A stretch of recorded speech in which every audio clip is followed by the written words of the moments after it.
السلام عليكم ورحمة الله وبركاته. أخباركم إيه يا رجالة؟ يا رب تكونوا كويسين. ده النموذج الثالث، امتحانات الشاملة، كتاب جيم بوكلت 2023. كالعادة في الوصف تحت هتلاقي الكتاب ده في لينك، حمله وهات النموذج الثاني، ورقتك وقلمك، وشوف المعلومة اللي هتتقال الزيادة عن معرفتك واكتبها، صدقني هتستفيد. لو أول مرة تشوفني بقى سبسكرايب وفعل زر الجرس على أول، ولو أنت من رجالتي فلايك وشير للقناة. على بركة الله.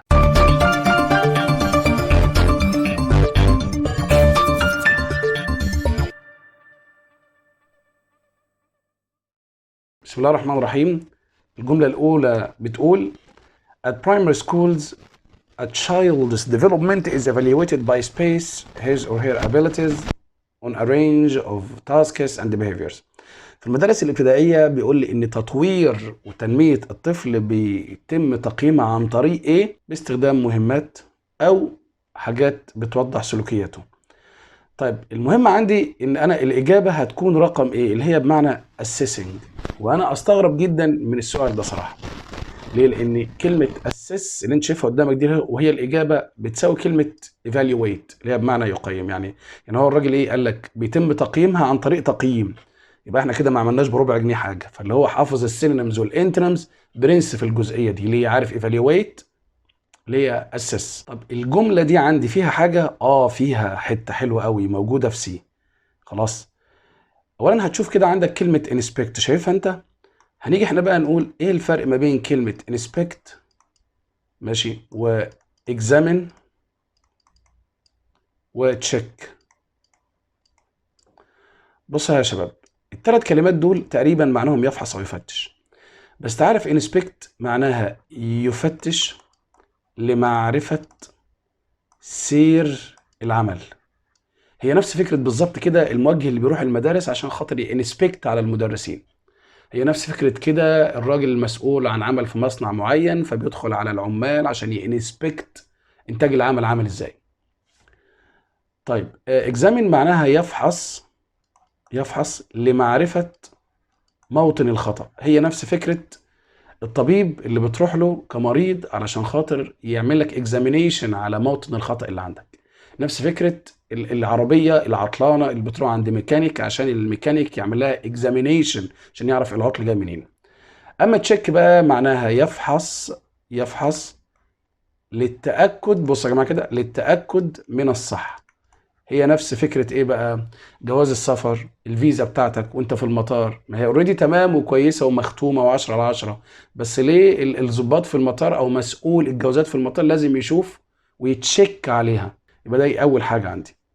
الجملة التانية بتقول لي It's possible for a hard-working woman to space a successful career with being a mother. من الممكن للمرأة المجدة في عملها انها تعمل ايه ما بين كارير ناجح وما بين كونها ام. بس انا هقول طبعا كلمة combine اللي هي بمعنى يجمع ما بين الاثنين، السكسسفul كارير وما بين with being ايه a mother. الجملة دي فيها حاجة؟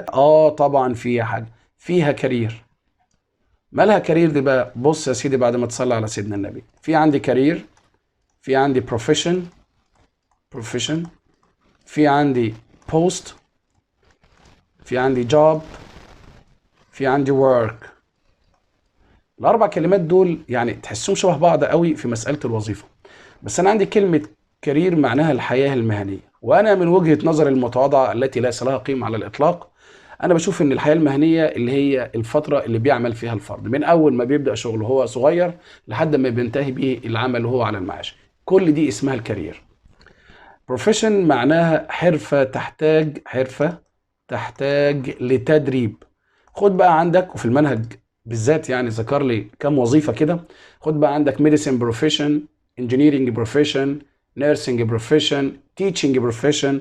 كل دي حاجات طبعا في كتير غيرهم، بس دي اكتر حاجة ذكرت في الاسئلة بتاعت الثانوية العامة وفي الكتب وكتاب المدرسة.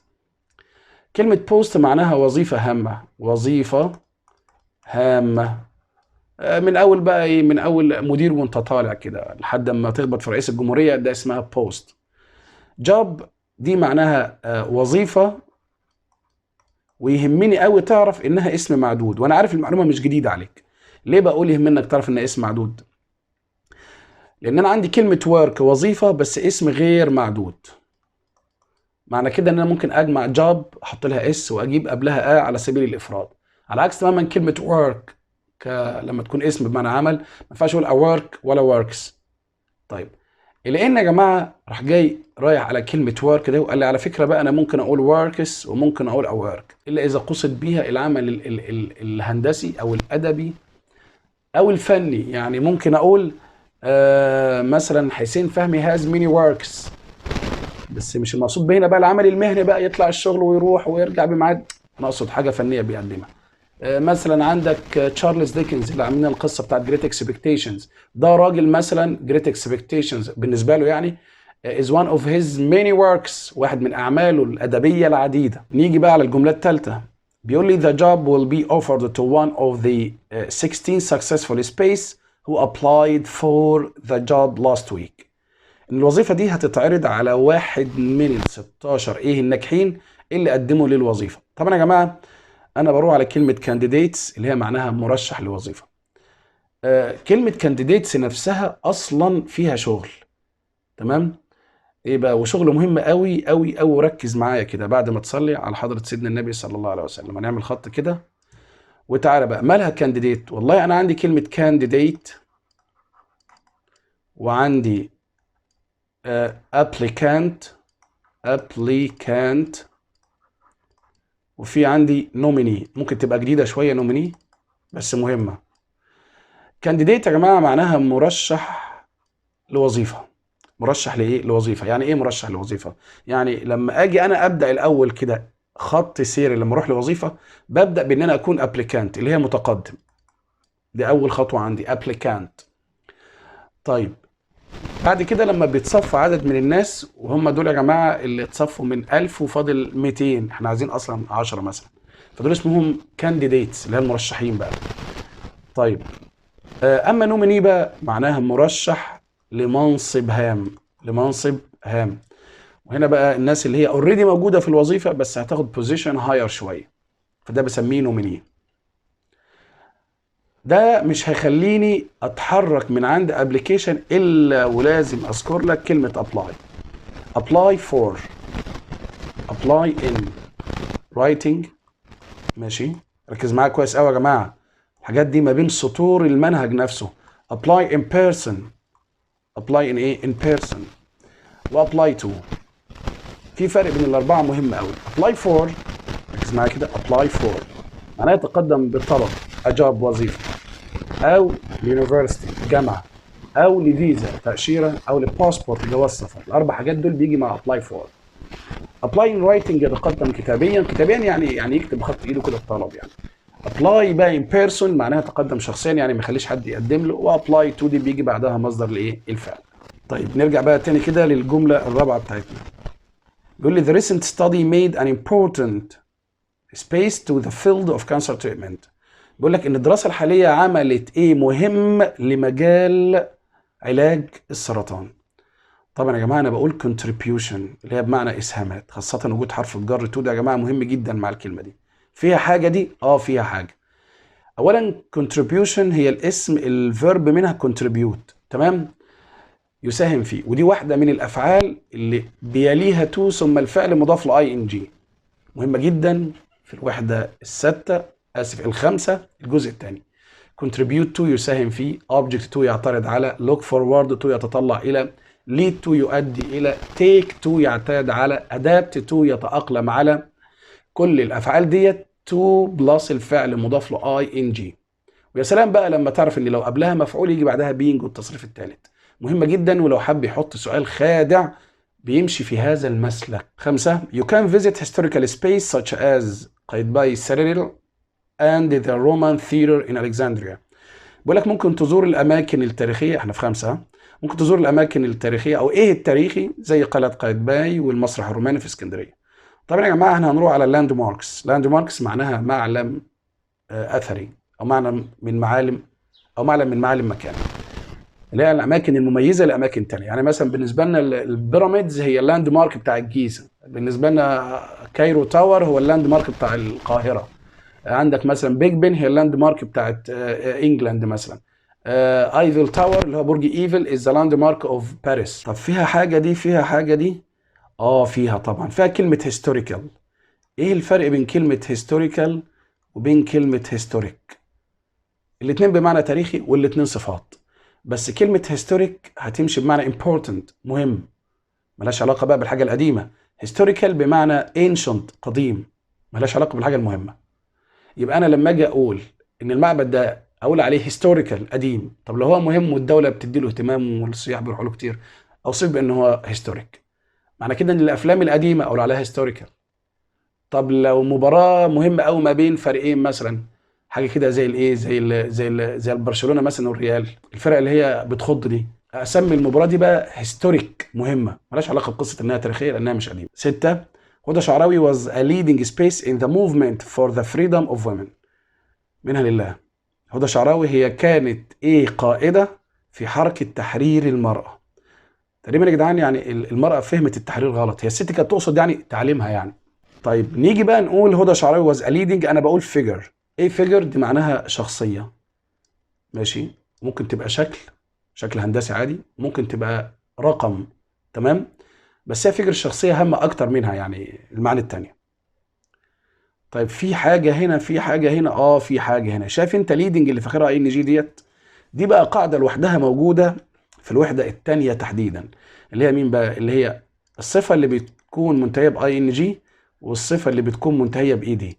خد عندك زي بورينج وبورد، سربرايزنج سربرايزد، بازلد بازلنج. الفرق بين الاثنين ان الاي ان جي بتصف طبع، مش هقول لك غير عاقل، ودي بتصف شعور ومش هقول لك عاقل. يعني ايه؟ يعني لما اقول على شخص انه بورينج، هي نفس فكره ان الفيلم بورينج، الاثنين مملين والله. ولما اقول على نفسي وانا بسمع الشخص اللي هو البورينج، بقول على نفسي انا وانا بسمع كلامه الرزل ان انا بورد، ماشي يا جماعه، شاعر بالملل. هي فكره الحيوان مثلا او العصفوره لما تبقى فرايتند في اخرها ايدي اهي خائفه، بوصف شعورها. يبقى الاي ان جي مع الطباع والاي دي مع مع الشعور. الجمله السابعه. The film star was greeted with cheers as he got off his car. بقول لك نجم الفيلم حيي بهتافات وهو بينزل من عربيته. The synonym، عايز السينونيم. بص بقى السؤال ده ممكن يجيني على شكل عايز السينونيم، وممكن يقول لك الجمله دي can be replaced، او اللفظ ده او الفعل ده او الصفه دي can be replaced with، يمكن ان تستبدل بيه، والاثنين عندي نفس الحاجه عشان تكون فاهم. المهم هو عايز السينونيم بتاع كلمه تشير، وتشير عندي اسمها ابلود معناها يهتف. طب الجمله دي فيها حاجه يعني انا بقول لا مش لازم، مفيش حاجه. ندخل على الجمله الثامنه. بيقول لي a spaceman is being sought by the police. الفعل ده فعل جديد وفعل جميل قوي. هو بيقول لك، عايز يقول لك راجل ذو شعر اسود ماشي بيبحث عنه عن طريق الشرطه. شايف كلمه صوت ديت؟ صوت مش ثوت. الفعل ده اصله سيك ثوت معناها يسعى الى او يبحث عن. المهم ان دي جمله موجوده في الوحده ال11، ماشي، الجزء الاول اللي هو الكومباوند ادجكتيفز اللي هي الصفات المركبه. بص يا جماعه كلنا حافظين الحته دي، يمكن اللي فاهم واللي مش فاهم الدرس ده يعرف كويس قوي ان الصفه المركبه يعني فيه هايفن في النص، كلام زي الفل و10 على 10. بس انت عشان تعرفها تفصيلا لازم ترجع لفيديوهات الشرح بتاعت عمك الاستاذ محمد معروف عشان تعرف بالظبط تفاصيل الكلام ده كله. ولو عايز تلخص على نفسك خش على فيديوهات المراجعه، ماشي، اللي هي بعنوان العوده. الموضوع ده مشروح فيها بشكل سلس وجميل قوي وسهل جدا. طيب انا هروح على اي اختيار، بروح على الاختيار بي دارك هيرت. ليه؟ عشان وجود الهايفن عندي في النص عندي هنا، وطبعا هير هنا بتبقى تصريف ثالث ودارك هنا بتبقى صفه. فانا عندي من اشكال الصفات المركبه ان انا ممكن تبقى صفه هايفن وتصريف الثالث. في هنا معلومه، في هنا معلومه. شايف انت كلمه مان دي الموصوف في درس الصفات المركبه، الموصوف هو السبب ان فيه هايفن. اغلب الصفات عندي في الدرس ده طالما ان الصفه المركبه بعدها موصوف بحط هايفن ما بين كلماتها. طب ما فيش موصوف ما بحطش هايفن وتبقى الكلمتين جنب بعض وخلاص، وبرضه بيعتبروا صفات مركبه. مش عايز انسيك ان الادي اللي موجوده قبل الصفه المركبه اللي هنا عشان في موصوف عندي مفرد هنا. وبرضه في عندي حته حلوه قوي. شايف انت كلمه باي اللي في الجمله باي ذا بوليس؟ باي دي يا جماعه واحده من الحاجات اللي بتساعدني على ان انا اقدر اميز ان الجمله دي باسيف او اكتف. يعني انا مثلا هنا لما تكون الجمله مبدوءه بمان، راجل بوصفه، اغلبنا يا جماعه ما بيجيش في دماغه ان ممكن يبقى المفعول عاقل. مفيش مشكله، بس الراجل هنا بيساعدني، بيحط لي كلمه باي عن طريق فلان، يبقى اذا اللي في اول الجمله ده اوبجكت او مفعول. 9. Space that I would be late for school I took a taxi instead of a bus. الجمله دي حلوه قوي يا جماعه، هي مش موجوده في المنهج عندنا، خلي بالكم، دي اسمها قاعده اسم الفاعل. ولما تسمع كلمه اسم الفاعل دي على طول دماغك بتيجي على انك هتبدا الجمله بفعل مضاف ل ing. معناها ايه بقى كده؟ thinking معناها معتقدا ان انا ساكون متاخرا اخذت تاكسي بدلا من ايه؟ من اتوبيس. طيب على فكره ممكن ابدا جملتي برضو باسم مفعول اللي هو التصريف الثالث ده. هو نعم ده مش الحل، بس ده بيعتمد على مين بقى؟ بيعتمد على بدايه الجمله الثانيه. لما يكون الجمله الثانيه اللي بعد الكوما اولها فاعل ولا عامل لي نقط في الاول كده، دور على الاي ان جي طالما مفيش فاعل في الجمله واختاره. طب لو لقيت الجمله بتاعتي مبدوءه بمفعول، دور على التصريف الثالث واختارها. تك كده صغيره عشان تعرف تميز ما بين ازاي ابدا باي ان جي او ازاي ابدا بالباست بارتيسيبل او التصريف الثالث. طبعا اي هنا فاعل يا جماعه. 10. While my friends were playing a game, space rules I couldn't understand. الجملة دي موجودة في الوحدة ال 11 الجزء الثاني اللي هو بتاع relative clauses ضمائر الوصل. طيب بص يا جماعة، عشان خاطر الناس ما تبصش على الكلمة اللي قبل النقط، أغلبنا بيعمل كده، فيروح جاي بص على ايه النص الأولاني من الجملة ويروح جاي قايل لك ما هي غير عاقل فحط ويتش. طب ما كلف نفسك شوية كده وبص بعد النقط، شاف كلمة رولز ديت ما هيش فعل، خلي بالك عشان في بعدها فاعل اهو، دي اسم بمعنى قوانين، فالقوانين مملوكة للعبة فبقول كلمة هوز. طب في حاجة في الجملة دي؟ في حاجة، في ان انا عايزك تبقى فاكر ان في هوز بالمنظر ده. شايف هوز اللي بالابستروف دي بيجي بعد النقط بتاعتها بقى يا اما اي ان جي يا اما التصريف الثالث للفعل، لانها يا اما اختصار هو از يا اما اختصار هو هاز. طيب عايز ارجع معاك تاني اللي بعد النقط، شايف كلمه رولز اللي احنا اتفقنا انها اسم هتبقى مملوك لاجيم. في بقى افعال كتير جدا ممكن تشتغل نفس الشغلانه وتبقى اسم مملوك، زي فيزيت يزور وزياره، ستي يقيم واقامه، دريم يحلم وحلم، بلان يخطط وخطه. طب اعرف ازاي ان بلان هنا اسم مملوك للي قبلها؟ فعلى اساسها احط هوز قبلها. لما تلاقي بعد النقط الفعل اللي انت مشتبه انه اسم ده، لما تلاقي بعده فعل تاني اعرف انه مش فعل، هو اسم ويبقى مملوك للي قبله، فعلى اساس كده بحط كلمه هوز. 11. How about space back to university to get your master's degree. ماذا لو عدت الى المدرسه للحصول على رساله الماجستير؟ طب how about يا جماعه في الوحده الرابعه عندي في درس بتاع ways of suggestions اللي هي اساليب الاقتراح. طب how about معروف ان بيجي بعدها فعل مضاف ل ing، تمام، بس معلومه زياده على فكره ممكن يجي بعدها اسم. يعني ممكن اقول how about a cup of coffee، how about a journey، how about a picnic، how about a visit، ما رايك في زياره. كل دي اسامي عندي. حد يقول لك يا مستر طب اوعى تنسى انها ايه بقى؟ انها بتساوي وات اباوت. ايوه صح، الاثنين نفس الاستخدام، بيجي بعدهم يا فعل مضاف ل ing يا اما بيجي بعدهم الاسم. بس انا عايز اقول معلومه تخص مين بقى؟ تخص وات اباوت.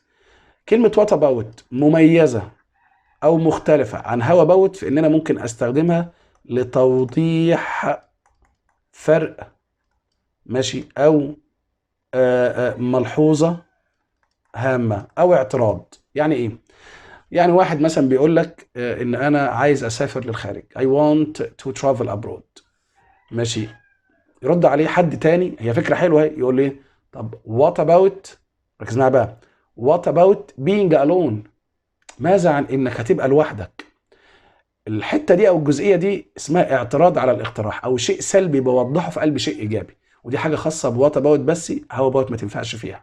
ندخل على الجمله ال 12. بيقول لي try to solve the problems before the manager، حاول انك تحل. ركز معايا بقى، مش ده رابط؟ الامتحان اللي فات كان الحوار ماشي على افتر، ولما يكون الجملة عندي مع اي رابط مبدوءة بامر، خلي بالك، او مبدوءة بمستقبل، او الجملة زمانها مضارع، اعرف ان الناحية التانية هنا يا اما هحط في وجود اي رابط بقى before after when as soon as at the moment once. الناحية التانية هنا بيبقى عندي يا مضارع بسيط يا مضارع تام. طب مين المتاح عندي؟ من المتاح المدير مفرد، فبقول has arrived. دي قاعدة معروفة يا جماعة مع كل الروابط. طالما رابط في النص وقبله أمر أو مستقبل أو مضارع بسيط خاصة، بعده بيبقى يا مضارع بسيط زيه يا مضارع تام، وهنا المضارع التام هو الأنسب. 13. The woman whose space in the forest was found dead 2 days ago.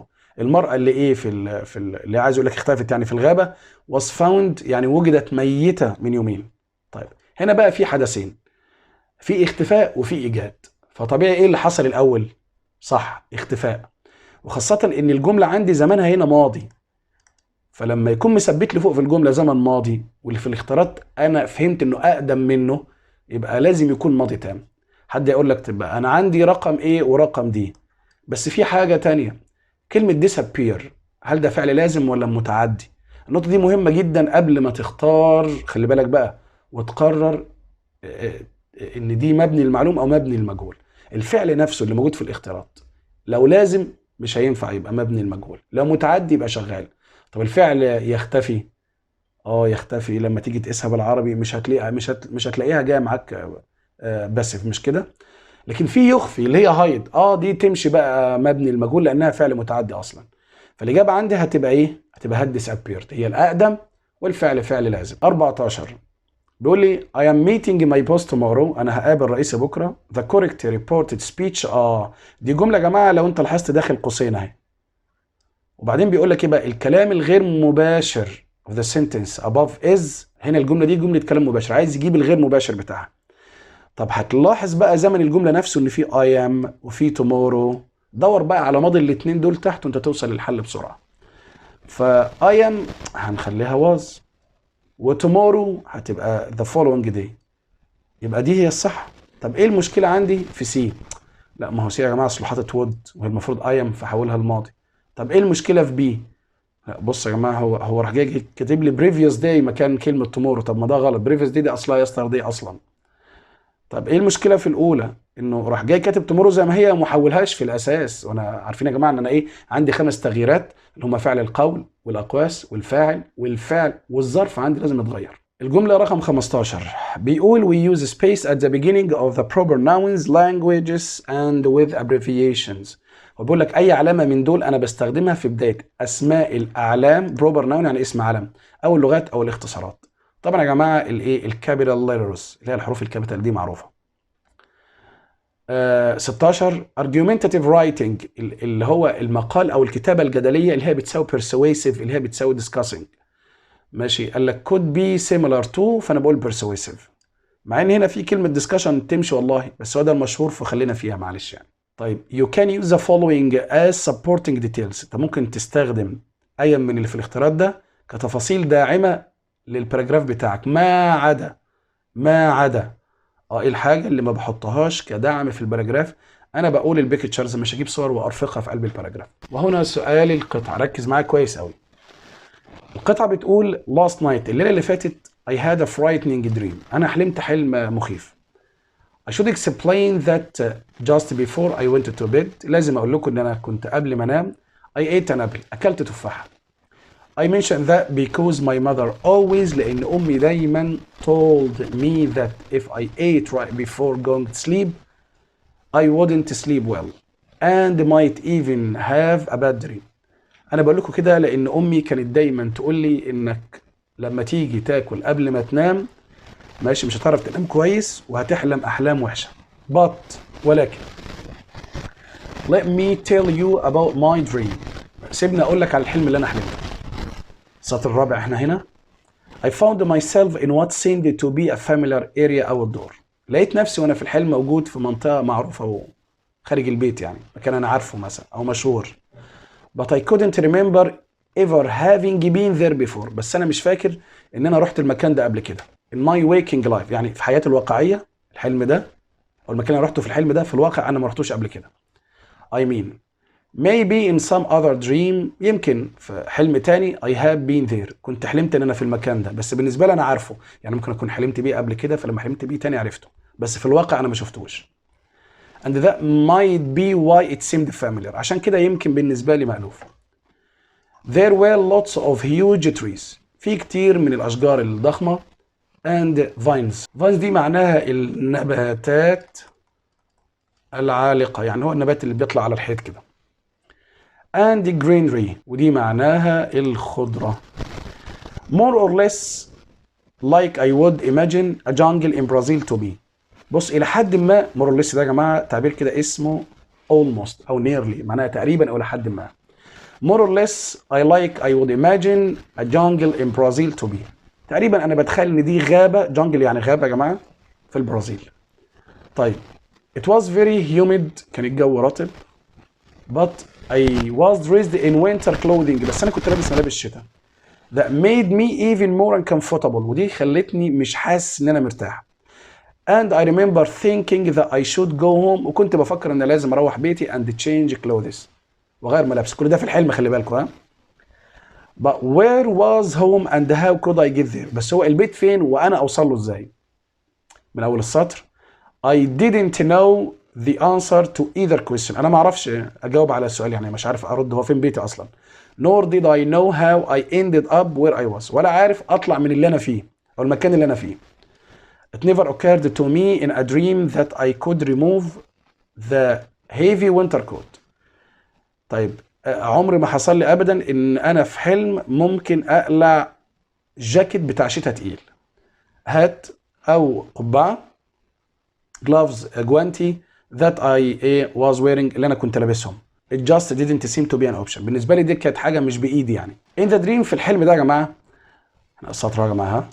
In the dream I was all alone. أنا كنت لوحدي في كل ده. No one was with me. محدش كان معايا. Suddenly وفجأة I heard voices. سمعت أصوات. طبعا يا جماعة عارفين الفرق بين voice والsound. voice صوت بني آدم أو بشري، وsound صوت أي شيء. And saw some people وشفت بعض الناس who have been my classmates واللي كانوا ركزوا معايا بقى زمايلي في الفصل in high school في مدرسة ثانوي. They were much older واللي كانوا أكبر مني and looked quite different وبان عليهم إنهم مختلفين عني. But I instinctively بشكل فطري أو غرائزي ده يا جماعة instinctively knew who they were. عرفت مين هم. In the dream في الحلم I could even recall their names. يعني بص عرفت ايه اقول اساميهم او انادي عليهم باساميهم. There were 4 of them في 4 منهم and they seemed very concerned for me وكانوا مهتمين بيا. They were dressed in كانوا لابسين ملابس loose واسعة light لونها ابيض او فاتح colored clothing appropriate for the jungle يعني تحسها مناسبة للايه للغابة. But my attire وattire هنا بتساوي كلمة clothes اللي هي بمعنى ايه ملابس يعني didn't attract their attention ما جذبتش انتباههم at all. Nor did they mention ولا حتى ذكروا anything about it أي حاجة عن لبسي being out of place إنها مش مناسبة للمكان. One of them واحد منهم approached me يعني اقترب مني and I know he was speaking for all of them وعارف إن هو بيتكلم بالنيابة عنهم. He said they have been sent to warn me وقال إن هم اتبعتوا عشان يحذروني not to eat the fruit إنك ما تاكلش الفاكهة from the tree من الشجرة اللي قدامك دي in front of me nor to drink any of the water from the stream nearby ولا أشرب مية من الينابيع اللي هي موجودة في الإيه في الينابيع اللي قدامي دي. As he told me this ومجرد ما قال لي كده I realized that I had something in my hand. أدركت إن أنا في حاجة في إيدي. It was fruit from the very tree he was warning me about. دي كانت حتة ثمرة من الشجرة اللي هو حذرني إن ما أكلش منها. And I had already eaten more than half of it. وكلت تقريبا أكتر من نصها. Without him saying so من غير ما يقول لي كده I know that this fruit was poisonous. عرفت ان الفاكهه او الثمره اللي فيه دي سامه and probably also the water from the stream وتقريبا نفس الكلام يعني الميه برضو اللي في الايه اللي في الينبوع ده او في المنبع برضو سامه. الفقره الاخيره بقى بيقول لي at that point في النقطه دي I woke up in a heavy sweat having thrown off my covers. بقول انا صحيت in a heavy sweat having thrown ورميت شلت البطانيه من عليا يعني. I went to the bathroom رحت على الحمام جري and splashed يعني رميت كده او رشيت وشي بشويه ميه over my او on my face to cool down عشان اهدى شويه. then returned وبعدين رجعت انام تاني. how strange الحاجه الغريبه دي. I thought that an apple tree إن شجرة التفاح was growing بتنمو in the midst of the jungle. إن هي بتنمو في وسط الإيه؟ في وسط الغابة. أنا ما أعرفش إيه علاقة بإن أمه كانت بتقول له ما تاكلش حاجة فأنا أكلت تفاحة. بس أهي قطعة قرأناها وخلاص. السؤال الأولاني What did the writer do just before he went to bed؟ أنا بقول إن هو ate some fruit. كل فاكهة، كل تفاحة. In his dream في الحلم بتاعه احنا في 19 كده. Where did the writer find himself؟ طبعا a humid jungle يعني غابة رطبة.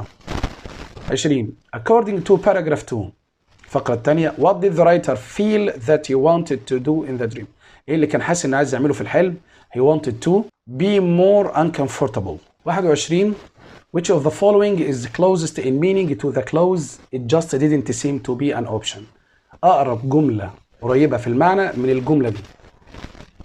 يبدو أنه لم يكن اختيارا أو خيارا. He didn't even think of it. يعني معناها أنه إيه ما تفكرش فيه. 22 According to paragraph 3 Until when did the writer think that he was alone in the jungle؟ لحد إمتى الكاتب كان بيظن أن هو لوحده في الغابة؟ طب he thought he was alone until he overheard some people talking. شاف حد بإيه؟ بيتكلم. 23 What did his friend in the dream warn him؟ حذروه من ايه زمايله؟ هنقول they warned him not to. حذروه من ألا. طب هتبقى بي طبعا اللي هي take a fruit from a tree. What was his condition when he woke up؟ ايه كانت حالته لما استيقظ؟ طب he woke up ركز معايا بقى فبنقول هتبقى سي اللي هي heavily perspiring معناها مفزوع يعني او مخضوض.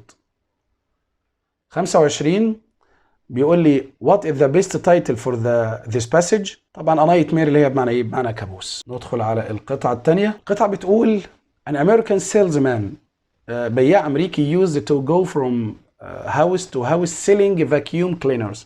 ده راجل بيروح من بيت لبيت، هو بياع يعني بتاع مكنسة كهربائية. He always took one with him to show the housewives what the machine he was selling could do. كان دايما ياخد معاه مكنسة عشان يوري ربات المنازل ازاي الآلة دي بتشتغل. One day في يوم من الأيام he went to a house on a farm. قال لك راح لبيت في مزرعة. The farmer's wife مرات الفلاح opened the door فتحت له الباب. And the salesman والبياع went in it at once دخل to demonstrate عشان خاطر يوضح لها. demonstrate معناه يوضح أو يشرح his machine to her. الآلة بتشتغل ازاي. This powerful vacuum cleaner will remove all the dust and dirt from your carpets and rugs. هو بيقول لها يعني ايه؟ بص يا حاجة المكنسة دي الكهربائية الفظيعة دي هتزيل كل الغبار والتراب ماشي من على السجاد بتاعك وعلى الايه وعلى الملابس اللي القديمة. No more old fashioned beating with a stick making more dust than you get out of the carpet. خلاص بقت موضة قديمة دلوقتي انك تمسكي عصاية وتفضلي تخبطي كده على السجاد علشان خاطر تطلعي منه الغبار. الست ردت عليه وقالت له ايه بقى؟ بص يا جماعه كده قالت له ايه؟ It's no use to me. يا ابني والله ما لها لازمه عندي.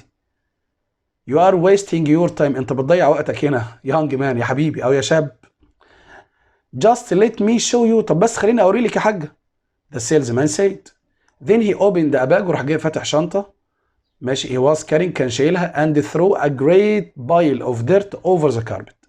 وراح جاي رامي شوية قاذورات يعني على السجادة بتاعت بيتها. Good heavens what are you doing؟ الست بقى استغربت. يا ابني اللي بتعمله ده انت بترمي زبالة ليه على السجادة؟ قال لك she exclaimed استغربت.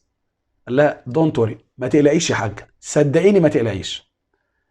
ماشي answered adding some ash وراح جايب شوية ايه؟ شوية رماد from the fireplace to the pile of the dirt. وراح جاي شوية رماد كده رميهم على ايه؟ شوية القاذورات اللي رماهم على السجادة. ده سنة سودا ده.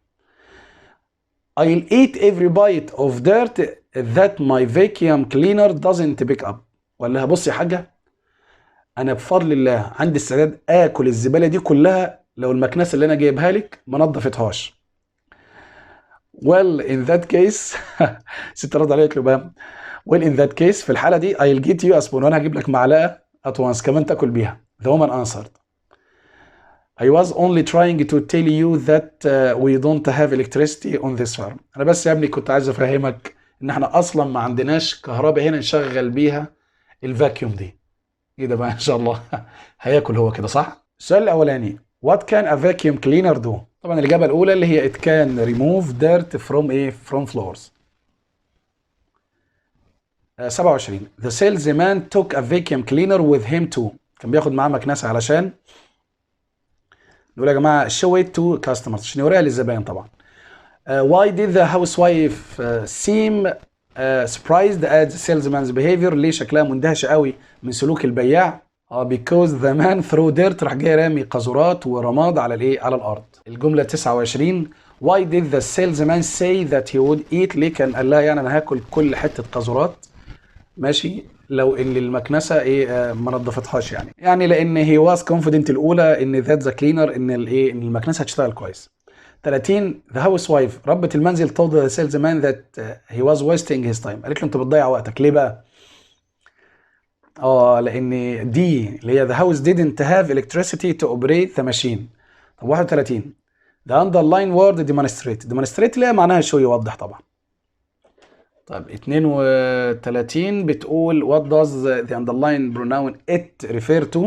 بقول the vacuum cleaner اللي هي المكنسة الكهربائية. 33 in the end في النهاية the salesman must have been، الراجل ده أكيد بقى إيه اللي حصل له؟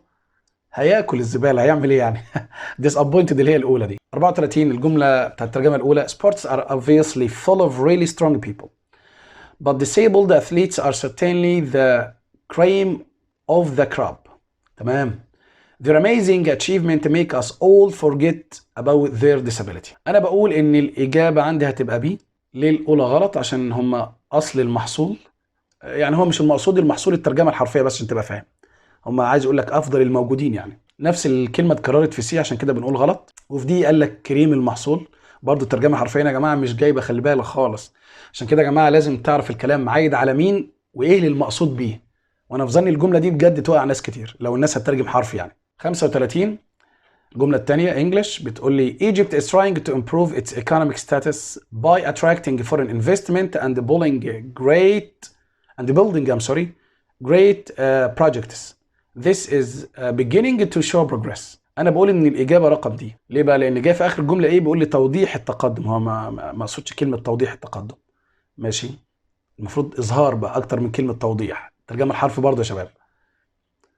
الثاني عشان تفسير التقدم، والثالث عشان استهلاكات. 36 كان تنظيم قطر لكأس العالم لكرة القدم حدثا هاما نال اهتمام العالم كله، كما كان فرصة كبيرة تعرف الشعوب عن الثقافة العربية. أنا بقول إن الإجابة رقم سي، لأن جاي في إيه وقال لي كلمة أكسيدنت اللي هي بمعنى حدث ودي حادثة، وقال في رقم بي انستتيوشن مكان كلمة أورجانيزيشن، ورقم دي قال لي أسوشيشن. الجملة رقم 37 زادت أهمية العمل الخيري في مصر مع تزايد الأزمة الاقتصادية التي نمر بها، حيث تسهم المنظمات الخيرية في مساعدة الفقراء والمحتاجين على تلبية احتياجاتهم الأساسية. أنا بقول إن الإجابة هتبقى إيه؟ ليه بقى؟ لأن في بي هنا ذكر لي كلمة economical مكان كلمة إيه؟ اقتصادي. economical دي معناها موفر يا جماعة، موفر أو مدخر، إنما اقتصادي اسمها economic. الجملة الثانية راح جاي كاتب contribute to، لسه واخدينها في الشرح فوق، وجاب لي بعدها المصدر، المفروض يجيب بعدها فعل مضاف ل ing. في الأخيرة قال لي qualify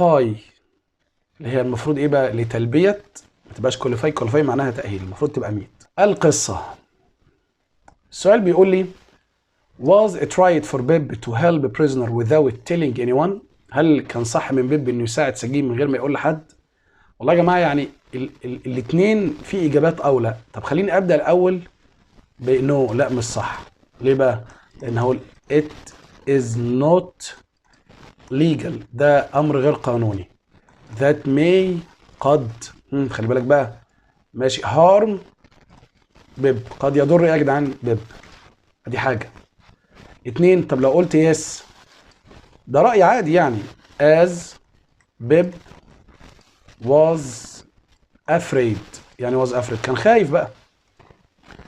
طب 39 what lesson do you learn from Bib's life؟ ايه الدرس المستفاد من حياة بيب؟ والله يا جماعة احنا ممكن نقول ايه بقى؟ نقول never eager to ambitions، يعني لا تطمح في طموحات او لا تفكر في طموحات without working hard من غير ما تشتغل بجد. انا شايف ان بيبي طبعا ما اشتغلش خالص. 2 be always دائما، مع ان ممكن نعكس على فكره ونجيب always الاول، يبقى always be دائما كن gentle